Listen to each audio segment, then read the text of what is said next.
اس تنقید کے دوران سیکھ سکتا ہے، معلوم کر سکتا ہے. اور اس لمبی بحث میں اس وقت نہیں پڑھنا چاہتا، لیکن اگر دیانتداری سے کوئی اپنی تنقید کا تجزیہ پہلے کر لیا کرے اور اس پر خوب غور کر لیا کرے تو کئی قسم کی ہلاکتوں سے بچ سکتا ہے.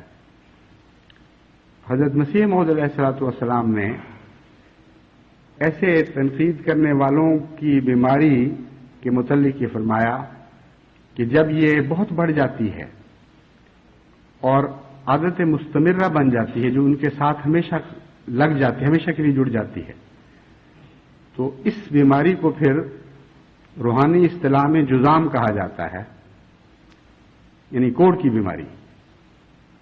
اور اس کی پہچان آپ نے یہی بیان فرمائی کھلی کھلی کہ پھر گہری تنقید کا جائزہ لینے کا بھی سوال نہیں. یہ بات خوب کھل کے سامنے آ جاتی ہے کہ ایسے شخص دوسرے کی تکلیف سے پھر لذت اٹھانے لگ جاتے ہیں. غلطیوں کی بحث نہیں رہتی، کوئی بھی کسی پر مصیبت پڑے تو لطف اٹھاتے ہیں اور ایسی باتیں چاشنی کے ساتھ مزے لے لے کر بیان کرتے ہیں، اور کسی کو فائدہ پہنچ جائے تو ان کو تکلیف ہوتی. یہ بیماری جذام ہے. اور حضرت اقدس محمد مصطفیٰ صلی اللہ علیہ وآلہ وسلم نے ایک موقع پر فرمایا، فر المجذوم فرارک الاسد، یا فر من المجذوم فرارک الاسد، کہ مجذوم سے اس طرح دوڑو جس طرح شیر سے ڈر کے بھاگتے ہو. اس پر بہت سے علماء نے بحثیں اٹھائی ہیں کہ یہ کیسے ممکن ہے کہ حضرت اقدس محمد مصطفیٰ صلی اللہ علیہ وسلم جو اتنے شفیق تھے، جو بیماروں کی تیمارداری خود بھی ہمیشہ کیا کرتے تھے اور اسی کی نصیحت فرماتے تھے. یہ ہو نہیں سکتا تھا کہ کوئی تکلیف میں مبتلا ہو اور آپ اس تک پہنچے نہ، اگر پہنچ سکتے ہوں، یا اپنے غلاموں کو یہ نصیحت نہ کریں کہ ان کے گھر تک پہنچو، ان کی عیادت کرو. اور عیادت کے مضمون کو آپ نے اس کثرت سے بیان فرمایا اور اتنا اٹھایا ہے کہ اہم نیکیوں میں اس کو شامل فرما دیا. اور دوسری طرف یہ ارشاد کہ فر من المجذوم فرارک الاسد، مجذوم سے اس طرح دوڑو جس طرح شیر سے بھاگتے ہو. بعض علماء نے یہ ذکر کیا ہے کہ اس سے مراد روحانی بیماری ہے، اور حضرت اقدس مسیح موعود علیہ الصلوۃ والسلام نے اس بیماری کی نشاندہی بھی فرما دی ہے کہ روحانی اصطلاحوں میں مجذوم ہوتا کون ہے. بس اگر ایسے دانشور اپنے قدم وقت پر نہیں روکیں گے تو میں ان کو متنبہ کرتا ہوں کہ ان کی بیماری بڑھ کر جذام میں داخل ہو جائے گی، اور پھر اس کا علاج کوئی نہیں ہے. پھر یہ زندگی بھر ساتھ رہتی ہے. اور جس طرح کوڑھی کا ظاہری بدن بیماری کے نتیجے میں بدصورت ہوتا چلا جاتا ہے اور بدشکل ہوتا چلا جاتا ہے اور لوگ اس سے بھاگتے ہیں تباً، اسی طرح ایسا بیمار جو روحانی طور پر مظلوم ہو جائے اس سے خدا کے نیک بندے واقعتاً بھاگتے ہیں.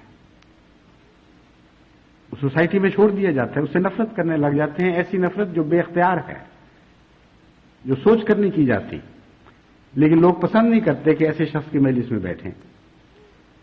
بس جو اس حد تک پہنچ جاتے ہیں جہاں جو اڈوں کے سردار بن جاتے ہیں، وہ چونکہ جذام پھیلانے لگتے ہیں، اس لیے وہ نوجوان نسلیں جو ان باتوں کو نہیں سمجھتی ان کو میں نصیحت کرتا ہوں کہ پھر ان لوگوں کے پاس نہ جایا کریں، ان کے پاس نہ بیٹھا کریں، کیونکہ حضور اکرم صلی اللہ علیہ وآلہ وسلم نے فرمایا ہے فر من المجذوم فرارک الاسد. پھر ان کا مقدر یہی ہے کہ ان کو تنہا چھوڑ دیا جائے، ورنہ یہ اس بیماری کو آگے لگائیں گے. قرآن کریم نے ایک دعا سکھائی ہے، یہ دوسری بات ہے جو میں ان کو سمجھانا چاہتا ہوں. اس دعا سے استفادہ کریں، اور جب دل میں کسی ایسے مومن بندے کے لیے نفرت پیدا ہو یا غصہ پیدا ہو جو کمزوریاں بھی رکھتا ہوگا لیکن فی الحقیقت ایمان لانے والا ہے اور ایمان لا کر خدمت دین میں مصروف رہنے والا ہے، تو ایسے موقع پر دعا سے فائدہ اٹھائیں اور اللہ تعالیٰ سے مدد مانگیں. قرآن کریم کی جس آیت کی میں نے تلاوت کی تھی اس میں یہی دعا مذکور ہے. فرمایا والذین جاؤوا من بعدہم یقولون ربنا اغفر لنا ولاخواننا، کہ وہ لوگ جو انصار اور مہاجرین کے بعد آئے، کیونکہ پہلا جو مضمون ہے یہ انہی کا بیان ہو رہا ہے، یعنی جنہوں نے براہ راست حضرت اقدس محمد مصطفیٰ صلی اللہ علیہ وآلہ وسلم کی ویسی صحبت نہیں پائی جیسی مہاجرین اور انصار کو نصیب ہوئی. ان لوگوں کو کیا کرنا چاہیے؟ ان میں سے بعض ایسے ہیں جو یہ کرتے ہیں، یہ خدا بیان فرما رہا ہے، اور آن حضور صلی اللہ علیہ وآلہ وسلم کی تربیت کے نتیجے میں وہ یہ پہلے سے دعا کر رہے ہیں. وہ دعا کیا ہے؟ یقولون ربنا اغفر لنا ولاخواننا الذین سبقونا بالایمان، کہ اے ہمارے رب ہمیں بخش دے اور ہمارے ان بھائیوں کو بھی بخش دے، الذین سبقونا بالایمان، کہ جو ایمان میں ہم پر سبقت لے گئے ہیں. ایک گروہ وہ ہے جس کی یہ حالت ہے کہ بجائے اس کے کہ ان سے نفرت کریں یا جلیں یا ان کی نیکیوں پر تیش کھائیں کہ ان کو کیا توفیق مل رہی ہے، یہ کیا اپنی طرف سے بڑے خدمتگار بنے ہوئے ہیں، وہ ان کی نیکیوں کو، ان کی کوششوں کو دیکھتے ہیں اور اللہ تعالیٰ سے یہ دعا کرتے ہیں کہ اے خدا ہمیں بھی بخش اور ہمارے ان بھائیوں کو بھی بخش دے. بخشنے کا کیا سوال پیدا ہوا ہے؟ بخشنے کا تعلق غلطی سے ہے. معلوم ہوتا ہے ان کی تربیت حضور اکرم صلی اللہ علیہ وآلہ وسلم نے ایسی فرمائی تھی کہ جب وہ دوسرے کی غلطی دیکھتے تھے تو اس غلطی کو نفرت اور تنقید کی نظر سے نہیں دیکھتے تھے، بلکہ اس سے ذہن اس طرف منتقل ہو جاتا تھا کہ ان سے بھی غلطیاں ہو رہی ہیں جو ہم سے پہلے تھے ایمان میں، تو ہم سے کیوں نہ ہوئی ہوں گی، ہم تو بعد میں آنے والے ہیں، اس لیے ہم ہو سکتا ہے ان سے بڑھ کر غلطیوں میں مبتلا ہوں. تو کسی کی غلطی دیکھ کر ان کا دل استغفار کی طرف مائل ہوتا تھا، اپنے لیے بھی اور ان کے لیے بھی. سبقونا کا مضمون دو باتیں ظاہر کرتا ہے. ایک وہ جو ان آیات کے سیاق و سباق سے ظاہر ہو رہا ہے کہ زمانے کے لحاظ سے پہلے تھے، اور ایک دوسرا مضمون ہے جو مستقل لفظ سبق میں داخل ہے، اور وہ ہے سبقت لے جانا، آگے بڑھ جانا. تو اس دعا کو ان دونوں مفہوموں کو سامنے رکھ کر کرنا چاہیے. یہ دعا صرف ان لوگوں کے لیے سے تعلق میں نہیں ہے جو پہلے زمانے کے لحاظ سے پہلے تھے، بلکہ ان لوگوں سے تعلق میں بھی ہے جو نیکیوں میں کسی لحاظ سے سبقت لے جا رہے ہیں. اور چونکہ قرآن کریم نے حسد کے خلاف تعلیم دی ہے، اور حسد رش کی بگڑی ہوئی صورت ہوا کرتی ہے، رش پیدا ہونا ایک فطری امر ہے، اس لیے قرآن کریم چونکہ باریک بیماریوں کا بھی علاج رکھتا ہے، قرآن کریم نے اس طرف توجہ دلا دی کہ اس کا علاج یہ ہے کہ پہلے اس کے کہ یہ معاملہ بڑھے اور رش حسد میں تبدیل ہو، تم یہ دعا کیا کرو کہ اے اللہ ہمیں بھی بخش، ہم تو بعد میں ہیں، یہ لوگ تو ہم سے سبقت لے گئے ہیں اور ان سے بھی غلطیاں ہو رہی ہیں، ان کو بھی معاف فرما دے. تو جو شخص اپنے کسی بھائی کی غلطی پر اس کی معافی کی دعا کر رہا ہو رات کی تنہائی میں اکیلے بیٹھ کر، اس سے وہ بغض کیسے کر سکتا ہے؟ لیکن اس کے ساتھ اس مضمون کو مزید کھول دیا، فرمایا الذین سبقونا بالایمان ولا تجعل فی قلوبنا غلا للذین آمنوا. یہاں سبقت کا مضمون پیچھے چھوڑ کر اس دعا کو زیادہ وسیع فرما دیا اور فرمایا وہ یہ بھی دعا کرتے ہیں کہ اے خدا ہمارے دل میں کسی ایمان لانے والے کے متعلق کوئی بغض، کوئی کجی پیدا نہ ہو، کوئی کینہ پیدا نہ ہو. صرف یہی نہیں کہ جو پہلے بڑھ گئے ہیں یا آگے نکل گئے ہیں، بلکہ ہر شخص جو ایمان لاتا ہے وقت کے منادی کرنے والے پر، اس کے متعلق ہم تجھ سے یہ رجا کرتے ہیں کہ ہمارے دل میں غل نہ پیدا کر ہونے دینا، کسی قسم کا بغض پیدا نہ ہونے دینا. اس دعا کے نتیجے میں وہ سوسائٹی ابھرتی ہے، وہ معاشرہ وجود میں آتا ہے جس میں مومن دوسرے مومن سے بھائی کی طرح محبت کرنے لگتا ہے. اور وہ دعائیں بھی قرآن کریم میں بیان ہیں، وہ مضمون بھی الگ بیان ہیں، لیکن یہ وہ ابتدائی منزل ہے جس سے دل اس حد تک صاف ہو جاتا ہے کہ پھر اس پر بھائی کی محبت کا نقش جم سکتا ہے. اگر غل پیدا ہو جائے تو ایسے دل پر پھر کوئی محبت کا نقش نہیں جم سکتا. تو یہ آیت دل کی صفائی سے اور تزکیے سے تعلق رکھتی ہے. اس کے بعد پھر دوسری قرآنی تعلیم آپ کے دل پر نئے نئے حسین نقش جمائے گی اور آپ کو اپنے مومن بھائیوں کے لیے اپنے دلوں میں بے انتہا محبت محسوس ہوگی. تو یہ دو نصیحتیں ان کے لیے ہیں جو کسی قسم کے غل کا رجحان اپنے بھائیوں کے لیے رکھتے ہیں. اللہ ان کی دانشوری کو صحیح رستوں پر چلائے اور انہیں وہ عرفان نصیب کرے جو حقیقی دانشوری ہے. کیونکہ دانشوری صرف عقل کا نام نہیں ہے، دانشوری عرفان کا نام ہے حقیقت میں، اور اس کے نتیجے میں عقل کے ساتھ دل کا تعلق قائم ہو جاتا ہے اور اس میں ایک لذت پیدا ہو جاتی ہے. دوسرا، میں نے بالعموم بعض کمزوریوں کی طرف اشارہ کیا تھا اور بتایا تھا کہ یہ کمزوریاں بیرونی معاشرے سے لازماً ہمارے معاشرے میں سرایت کرنے کا رجحان رکھتی ہیں اور ہمیں ان کے خلاف ایک عظیم الشان جہاد کرنا چاہیے. کچھ منتظمہ کو مخاطب کرتے ہوئے باتیں سمجھائی تھی اور کچھ افراد کو مخاطب کرتے ہوئے سمجھانے کا سلسلہ شروع کیا تھا. میں اپنے وقت کی رعایت سے ایک بات آج کہنا چاہتا ہوں کہ جس طرح لفظ فرہ استعمال ہوا ہے مظلوم کے تعلق میں، ایک اور اسی لفظ کا ایک استعمال قرآن کریم میں ہمیں ملتا ہے، اور وہ منفی معنوں میں نہیں بلکہ مثبت معنوں میں ہے. اللہ تعالیٰ فرماتا ہے فروا الی اللہ ہے، تم اللہ کی طرف فرار اختیار کرو.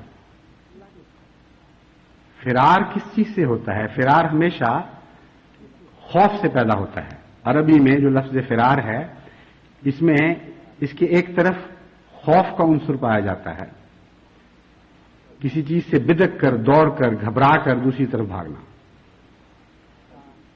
اب لفظ فرار بتا رہا ہے کہ تقوی کا اصل معنی یہ ہے، اگر تقوی کا مطلب خدا کا خوف ان معنوں میں ہے جو ہم عام معنوں میں خوف کے معنی سمجھتے ہیں تو پھر خدا سے دوڑنا چاہیے. لیکن تقوی خدا کی طرف دوڑنے کا نام ہے اور کسی اور کے خوف کے نتیجے میں خدا کی پناہ میں آنے کو تقوی کہتے ہیں. بچنا خدا سے نہیں بلکہ خدا کی گود میں آ کر بچنا، خدا کی حفاظت میں آ کر بچنا، اور وہ ہے گناہوں سے دوڑنا، گناہوں سے فرار اختیار کرنا. گناہوں سے فرار اختیار کرنے کے دو طریق ہیں. ایک تو یہ کہ آپ گناہ کو اس لیے ترک کر رہے ہیں کہ آپ کو معلوم ہے کہ گناہ ہے، اللہ تعالیٰ ناپسند کرتا ہے اور آپ اس گناہ کو چھوڑ دیتے ہیں. یہ جو طریق ہے یہ ثواب کے لحاظ سے تو اچھا ہے لیکن مشکل بہت ہے، اور مسلسل انسان ایک جد و جہد میں مبتلا رہتا ہے اور مصیبت میں مبتلا رہتا ہے. ایک چیز اچھی لگ رہی ہے اور آدمی کہتا ہے نہیں خدا کی خاطر چھوڑنا ہے، ہر وقت اپنے نفس کی ایک خواہش کا انکار اس کے ساتھ جاری رہتا ہے.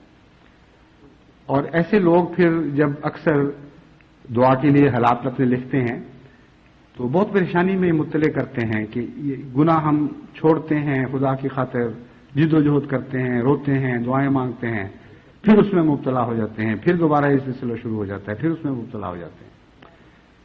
تو اگر اخلاص کے ساتھ یہ جد و جہد کی جائے تو بالآخر ایک لمبی تکلیف کے دور سے گزر کر انسان اس سے نجات پا جاتا ہے. یہ کوئی ناکام رہنے والا طریق نہیں ہے لیکن مشکل رستہ ہے. ایک اور طریق یہ ہے کہ گناہ کا عرفان پیدا کریں. گناہ کے کب ایک عرفان ہوا کرتا ہے، گناہ کا شعور پیدا کریں اور اپنے خیالات میں، اپنے تفکرات میں بلوغت پیدا کریں. اب ایک خوبصورت رنگوں کا سانپ آپ کو کسی بچے کو اچھا لگتا ہے، آپ کو بھی اچھا لگ رہا ہوتا ہے، لیکن اگر وہ سانپ زہریلا ہو اور خطرناک ہو تو ایک بالغ نظر انسان بعض دفعہ اس رنگ سے ہی متنفر ہو جاتا ہے جو ایک سانپ کے اوپر ایک دلکشی پیدا کر رہا ہے. یعنی ایسا رد عمل ہوتا ہے کہ بعض رنگوں کو بعض زہروں سے تعلق کی بنا پر انسان ناپسند کرنے لگ جاتا ہے، اور بعض دفعہ لاشعوری طور پر ایسے رنگوں سے بھی الرجی پیدا ہو جاتی ہے. ایسے نظارے اور ایسے رنگ طبیعت میں ایسا رد عمل پیدا کرتے ہیں کہ انسان بیمار پڑ جاتا ہے. یہ ایک بڑا وسیع تجربے کا مضمون ہے، لیکن بچہ بیچارہ اس کو یہ تو پتا ہے کہ خوبصورت چیز ہے، وہ ہاتھ اٹھا اس طرف بڑھاتا ہے، لیکن اس کو یہ نہیں پتا کہ اس کے اندر کیا بدی پوشیدہ ہے، اس سے اس کو کیا نقصان پہنچے گا.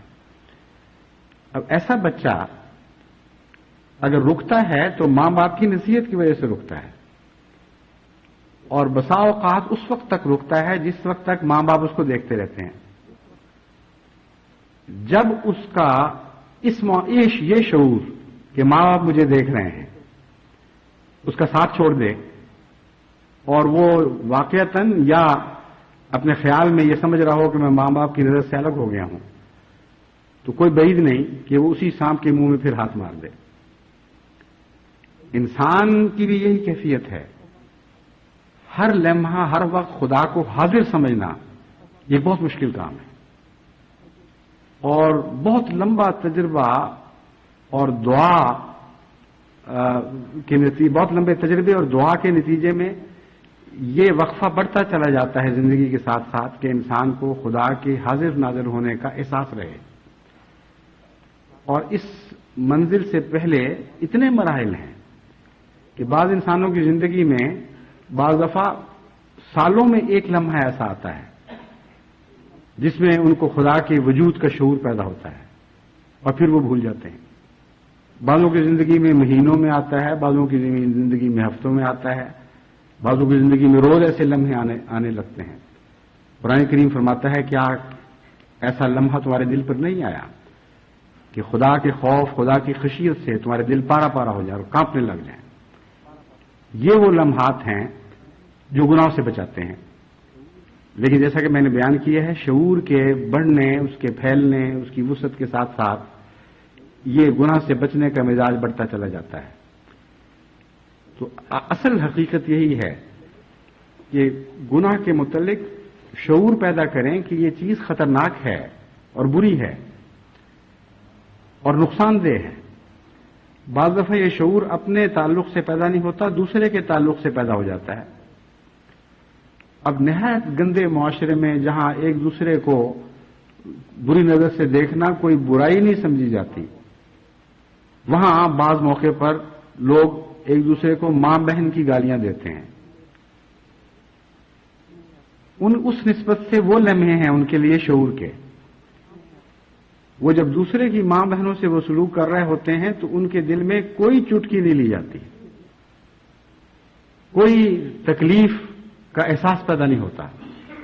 لیکن جب ایک مشتعل آدمی ان کی ماں بہن کے تعلق سے وہ باتیں کہتا ہے جو وہ دوسروں کی ماں بہنوں کے تعلق سے بالکل معمولی سمجھ رہے ہوتے ہیں، تو دل میں ایک شدید درد پیدا ہوتی ہے، چٹکی لی جاتی ہے، کانٹے چبھتے ہیں، اور بعض دفعہ یہ مجرم ہونے کے باوجود اتنا مشتعل ہو جاتا ہے کہ ایسی باتیں کرنے والے کو قتل بھی کر دیتا ہے. یہ اس کے لیے شعور کا ایک لمحہ ہے، لیکن خدا کے تعلق سے نہیں، اپنی انانیت کے تعلق سے. اس لیے ایسا شخص نجات نہیں پا سکتا، بعض دفعہ اور مصیبت میں مبتلا ہو جاتا ہے. تو گناہ کی پہچان ان نسبتوں سے بھی کرنی چاہیے کہ گناہ ہے کیا، کیوں ہے. چوری اگر بری ہے تو چور کو یہ سوچنا چاہیے کہ اگر اس کی چوری ہو تو اس کو کیا تکلیف ہوتی ہے، اور وہ معاشرے میں یہ تکلیف پہنچا رہا ہے. یعنی یہ ایک بالکل ابتدائی شکل ہے شعور کی. لیکن حقیقت یہ ہے کہ وہ انسان جو اولو الالباب ہو، اس کو خدا تعالیٰ ایسے فہم عطا کرتا چلا جاتا ہے اور اس کی نظر کو ایسی باریکی عطا کرتا چلا جاتا ہے کہ وہ گناہوں کی تہ تک پہنچ کر ان کا شعور حاصل کرنے لگتا ہے، اور جب شعور حاصل کر لے تو پھر یہ جد و جہد ختم ہو جاتی ہے کہ خدا نے منع کیا ہوا اس لیے میں نے انگلی نہیں ڈالنی اس شیطان کے منہ میں. پھر انسان خود متنفر ہونے لگتا ہے ان چیزوں میں جہاں وہ پہلے لذت پاتا تھا، ان میں لذت نہیں رہتی، بلکہ گھبراہٹ پیدا ہو جاتی ہے، خوف پیدا ہو جاتا ہے. اس لیے بچپن سے ماں باپ کو گناہوں کے مضمون کو اپنی اولاد کو اس طرح سمجھانا چاہیے کہ گناہ کا شعور پیدا ہو جائے. خاص طور پر یہ نسخہ مغربی سوسائٹی میں استعمال کرنے کے لیے بہت ہی اہمیت رکھتا ہے. یہاں آپ جتنا بھی چاہیں اپنی اولاد کو مغربی معاشرے سے بچانے کی کوشش کرتے چلے جائیں، اگر وہ شعور سے آ رہی ہیں تو ان کے زندگی کے اکثر لمحات ایسے ہیں جبکہ وہ سمجھتے ہیں کہ نہ ماں باپ ہمیں دیکھ رہے ہیں نہ ہمارا خدا ہمیں دیکھ رہا ہے. پھر لذت جس طرف ان کو کھینچے گی وہ لازماً اس طرف جائیں گے، کوئی دنیا کی طاقت ان کو روک نہیں سکتی. اس لیے گناہوں کا شعور اولاد کے دل میں پیدا کرنا اور ان کی تربیت کرنا اس معاملے سے کہ کوئی چیز کیوں منع ہے، اس میں کیا خرابیاں ہیں، اور بعض دفعہ چھوٹے چھوٹے تجربوں کے ذریعے ان کو ان خرابیوں کا احساس دلانا، یہ ہے جس کا تعلیم کی حکمت سے تعلق ہے. بس اسی لیے حضرت اقدس محمد مصطفیٰ صلی اللہ علیہ وآلہ وسلم کو جو دنیا کا سب سے بڑا مزکی قرار دیا گیا، تو آپ کی تعریف میں یہ بات داخل فرمائی کہ یعلمہم الکتاب والحکمہ وإن كانوا من قبل لفی ضلال مبین. اس شان کا مزکی آیا ہے کہ محض تعلیم پر اکتفا نہیں کرتا بلکہ تعلیم کی حکمتیں بھی بیان فرماتا ہے، ان کو سمجھاتا ہے، ان کے دل کے ساتھ ان کے دماغ کو قائل کرتا ہے، یہاں تک کہ وہ گناہ کو گناہ سمجھ کر ایک زہر سمجھ کر دیکھنے لگ جاتے ہیں، اس کو پہچاننے لگ جاتے ہیں، اور اس سے وہ اس طرح بھاگتے ہیں جس طرح مجذوم سے بھاگنے کا حکم ہے. بس فروا الی اللہ کا یہ مطلب ہے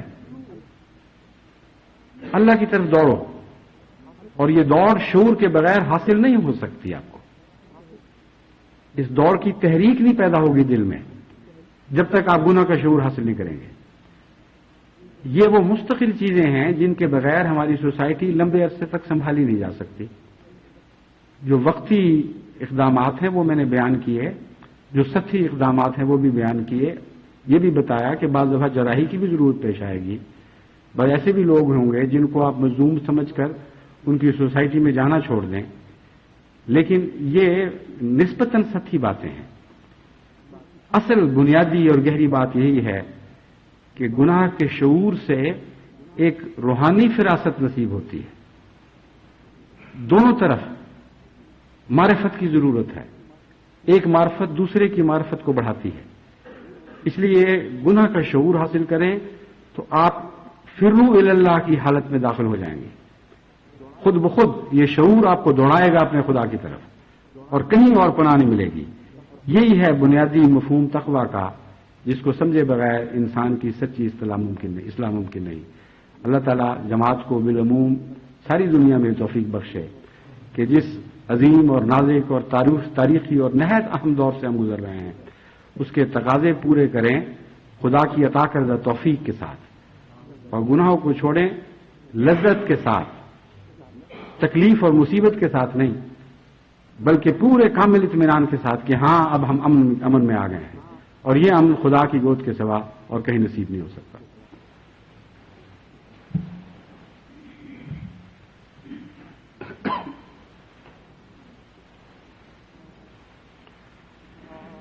الحمدللہ نحمده ونستعینه ونستغفره ونؤمن به ونتوکل علیہ ونعوذ باللہ من شرور انفسنا ومن سیئات اعمالنا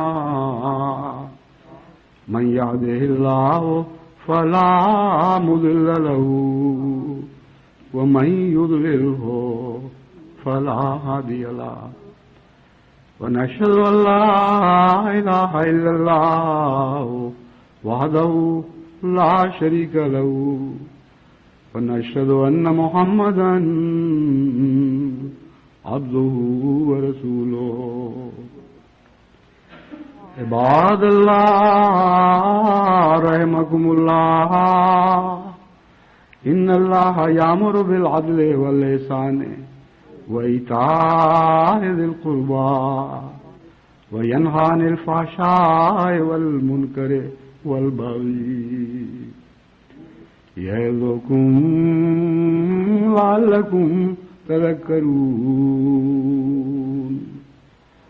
فاذكروا الله يذكركم وادعوه يستجب لكم ولذكر الله أكبر